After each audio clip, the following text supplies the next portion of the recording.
Halo guys, kembali lagi dengan gue Kuro guys. Kali ini mari kita bahas monster slime di dunia Tensei Kenja no Isekai Life, terutama slime-nya Yuji. Monster yang punya kemampuan paling berguna di situasi apapun asalkan Yuji yang menggunakannya. Jadi umumnya sang petualang dengan job timer itu jarang ada yang mau menjinakkan monster lemah seperti slime, apalagi menjadikan mereka sebagai partner bertarung ataupun melakukan petualangan bersama. Karena tidak banyak yang bisa diandalkan dari makhluk lemah seperti slime. Selain tidak punya kemampuan bertarung sendiri, mereka juga tidak punya kekuatan yang memadai atau tidak seperti monster kuat lain yang sanggup melindungi tuannya atau sang tamer. Walaupun slime punya resistensi yang sangat tinggi terhadap serangan fisik dan hampir sama sekali tidak mempan. Misalnya jika diserang menggunakan senjata biasa tanpa dilapisi dengan sihir tidak akan mempan pada tubuh slime dan hanya menembus tubuh mereka. Tapi kemampuan itu saja tentu belum cukup berguna bagi seorang tamer biasa. Jadi normalnya seorang tamer tidak akan tertarik untuk menjinakkan monster slime dan hanya menganggap mereka sebagai makhluk yang tidak berguna. Namun jika Yuji yang menjinakkan dan menggunakannya, mereka bisa menjadi sangat kuat dan punya banyak sekali kemampuan. Bahkan jauh lebih berguna dari monster yang dianggap sangat kuat sekalipun. Karena Yuji punya dua job, yaitu tamer dan sage. Nah, kemampuan dari sagenya itulah yang bisa memaksimalkan potensi dari monster seperti slime. Jadi kalau sang tamer biasa itu tidak mungkin bisa menggunakan sihir lewat monster yang dijinakannya. Mereka hanya mengandalkan kekuatan dari monster itu dan palingan cuma meningkatkan ketahanan ataupun serangan dari sang monster. Tapi kalau dibarengi dengan kemampuan sage seperti halnya Yuji, monster slime jadi bisa mengeluarkan sihir yang super dahsyat. Walaupun ia tergantung dari sang pengguna sihirnya atau simpelnya, tubuh slime cuma digunakan sebagai perantara atau medianya. Jadi sebenarnya bukan slime yang memilih sihir apa yang bakalan dikeluarkan, tapi tergantung dari sang pengguna atau Yujinya. Namun tetap saja jika slime tidak pintar memposisikan dirinya di pertarungan, tentu serangan Yuji tidak akan efektif. Jadi butuh kerja sama di antara keduanya dan slime terbukti mampu melakukan itu. Seperti contohnya saat mereka bertarung melawan Blue Dragon of the Lake atau menghentikan naga api besar di episode 9-nya. Di situ kita bisa melihat para slime yang sangat pintar memposisikan dirinya dan itu memungkinkan Yuji jadi bisa mengeluarkan banyak sihir secara bersamaan. Bahkan di saat para slime menyerang naga api, sebagian slime lainnya sudah menyiapkan jebakan untuk sang monster. Walaupun ya sebenarnya itu adalah rencana Yuji, tapi jika menggunakan monster lain selain slime, tentu sulit untuk bisa melakukan kerjasama yang baik seperti itu. Karena selain slime sangat lincah dan juga punya ukuran tubuh yang sangat kecil, mereka juga sangat banyak dan bisa memisahkan dirinya. Jadi di waktu yang bersamaan Yuji bisa melakukan serangan, bertahan, dan juga menyiapkan jebakan. Namun jika Yuji hanya menggunakan 3 atau 5 monster seperti Proud Wolf, pasti kurang efektif untuk melakukan hal seperti itu. Tidak hanya itu, slime juga sangat efektif digunakan untuk mengawasi musuhnya dari jarak yang sangat jauh dan bahkan menyadap suara musuhnya. Apalagi tubuh slime sangat elastis dan bisa melewati lubang yang sangat sempit sekalipun. Jadi walaupun musuhnya bersembunyi di ruangan yang sangat aman sekalipun, slime tetap bisa memasukinya asalkan masih ada celah di ruangan itu.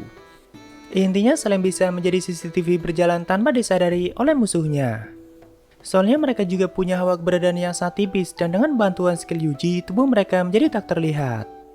Terbukti sampai saat ini para slime bisa mengawasi musuhnya selama berhari-hari dan tetap diam di suatu ruangan.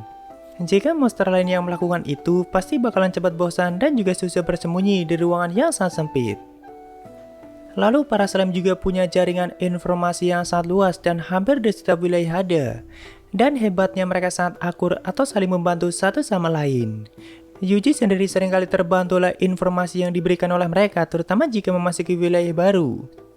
Contohnya saat Yuji mencari naga api di gunung berapi kota Bogonia, saat itu para slime-nya langsung menanyakannya pada slime liar yang menghuni wilayah itu.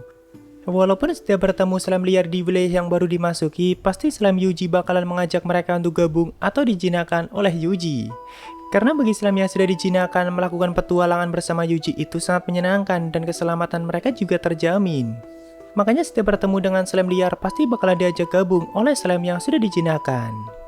Dan itu membuat jumlah slime Yuji semakin lama semakin banyak, bahkan di episode 9-nya dengan bergabungnya slime dari gunung berapi harusnya jumlah slime Yuji saat itu sudah hampir mencapai 1000. Walaupun di anime nggak diperlihatkan semuanya karena mungkin terlalu banyak dan ribet. Tapi hal itu tidak jadi masalah karena slime bisa menyatu dan memisahkan dirinya. Jadi walaupun jumlah slime Yuji mencapai 1000, mereka semua bisa menyatukan dirinya menjadi satu tergantung dari jumlah yang dibutuhkan Yuji dalam pertarungan. Atau kalaupun memasuki sebuah kota, mereka bisa menyatu dan cuma jadi 5 atau 6 slime.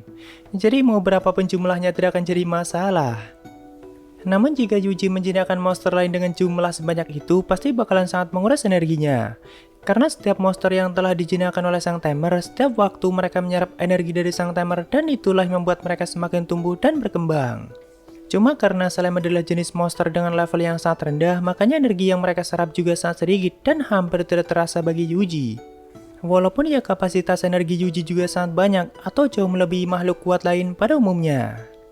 Namun tetap saja jika Yuji menjinakkan 2 atau 3 monster selevel naga kuno tentu sangat membebani tubuhnya dan bahkan itu bisa membunuh dirinya sendiri. Soalnya semakin kuat monster yang dijinakkan maka semakin banyak energi atau mana yang diserap dari sang pengguna. Jadi masih jauh lebih efektif menjinakkan ribuan monster slime daripada menjinakkan puluhan monster kuat seperti naga ataupun monster level tinggi lainnya.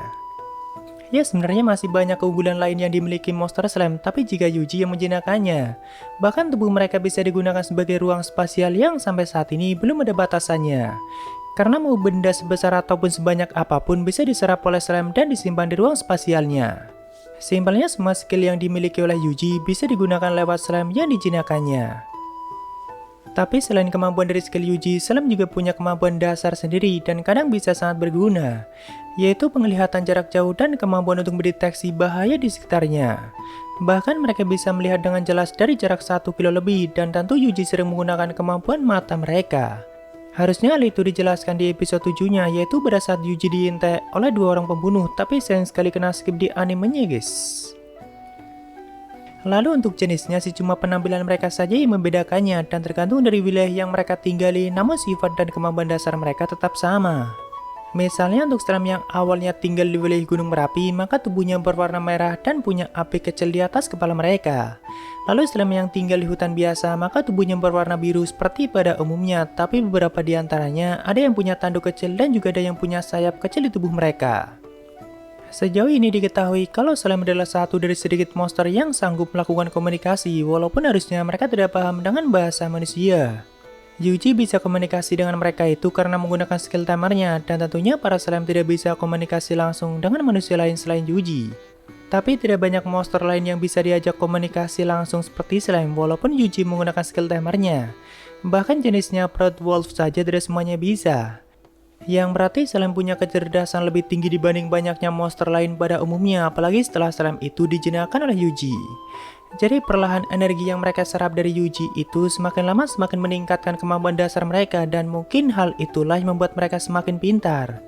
Bahkan sejauh ini mereka sangat cepat memahami hal-hal baru dan paham dengan apa yang manusia lain katakan. Simpelnya slime yang sudah dijinakkan Yuji umumnya jauh lebih pintar dari slime liar lainnya. Walaupun mereka jenis monster yang sangat lemah, tapi slime juga punya keberanian yang sangat tinggi. Kalaupun mereka takut pada satu monster biasanya hanya di awal saja. Tapi setelah mengetahui sekuat apa monster itu, para slime bakal menjadi lebih berani atau tidak lagi punya rasa takut. Contohnya seperti di episode 8, awalnya mereka sangat takut begitu mendengar naga api, tapi begitu melawannya mereka tidak lagi punya rasa takut. Para slime takut naga api itu karena ibu mereka mengatakan naga api sangat menakutkan dan suka memburu monster slime. Dan begitu juga dengan hal lain yang mereka takuti dan itu hanya di awalnya saja. Jadi sebenarnya slime punya keberanian yang sangat tinggi dan bahkan kadang Yuji saja sampai kagum dengan keberanian mereka. Lalu yang terakhir mengenai makanan utama slime adalah dedaunan dan mereka bisa menjadi sangat rakus jika menemukan daun yang rasanya sangat enak.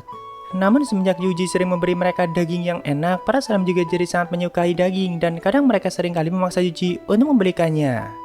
Tapi ada hal unik terjadi jika mereka makan terlalu banyak, yaitu menggandakan dirinya. Misalnya jika satu slime dikasih makan terus-menerus, maka mereka bakalan bertambah banyak atau menggandakan dirinya. Mungkin seperti itulah cara mereka berkembang biak guys. Makanya semakin lama para slime yang dijinakkan Yuji bakalan semakin banyak, bahkan sejauh di manga ataupun novelnya jumlahnya sudah mencapai 15.000. Walaupun ia tetap bisa menyatu dan cuma jadi satu slime. Ya itulah keunikan dan kemampuan monster slime yang dianggap sangat lemah dan mungkin segitu aja untuk pembahasan kali ini. Jika ada kesalahan gue minta maaf atau kalian bisa koreksi aja di bawah. Thank you yang udah mampir, sampai ketemu di video lainnya. Salam kuru guys.